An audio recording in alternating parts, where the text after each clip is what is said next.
Hi there, my name is Carter Blue, and this semester I conducted my capstone research on how students define and conceptualize intimate partner violence.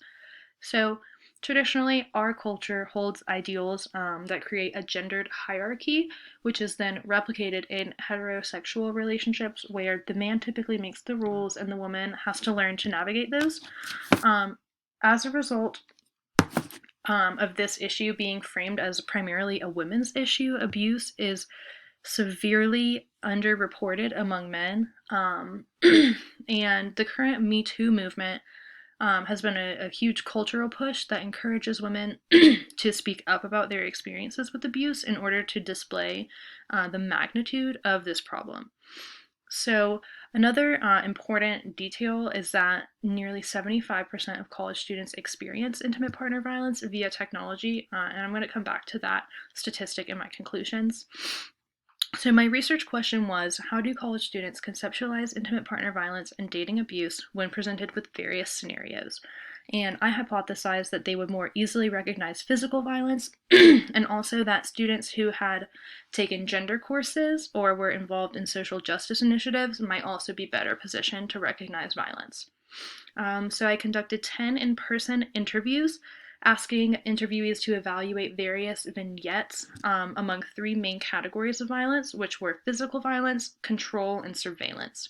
And then those interviews were transcribed and coded according to those three themes and whether the violence was problematized and labeled as harmful or whether it was downplayed in those situations.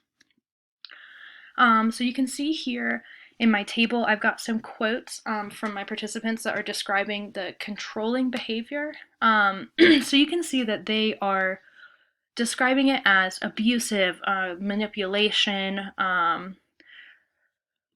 holding dominance over another person. However, the word violent does not come up in these definitions.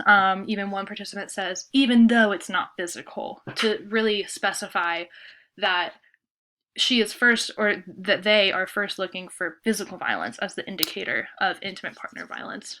So, as I hypothesized, physical violence is largely, easily, widely recognized and problematized by interview participants, whereas control was still labeled as harmful, and students were able to recognize it as bad, but they didn't use the word violent to describe it.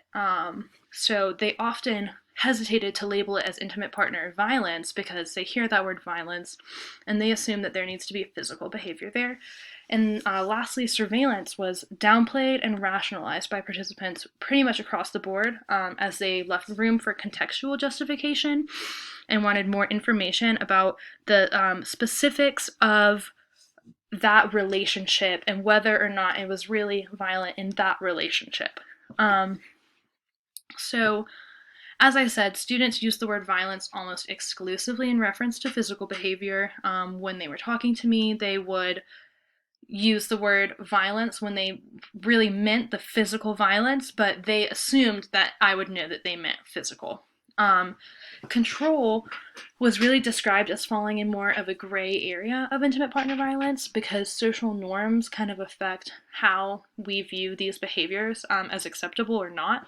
So, as I said, our society holds this gendered hierarchy wherein men do hold more power. So when a man is controlling in a relationship, he's fulfilling that gender norm. So it can be a little bit more difficult for students to classify that as violent when that behavior is also classified by our culture as normal for men specifically.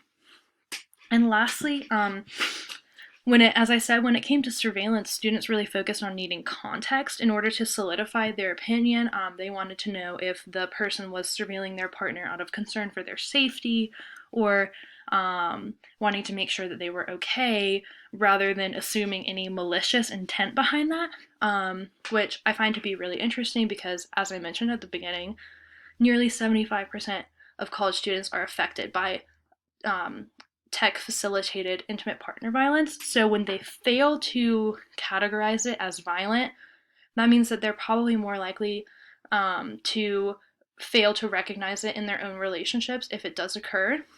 So I suggest that the university take this information and use it in their current curriculum and programs that address intimate partner violence on campus. I really encourage them to focus on surveillance and tech facilitated violence, because this is where students really were lacking in understanding and often justified these behaviors. And again, as this type of violence is becoming increasingly common among this specific demographic, it's really, really important that the university kind of focuses on that and ensures that they include this in their definition of violence, because that's really where students in my study had the most trouble identifying intimate partner violence. So thank you for listening.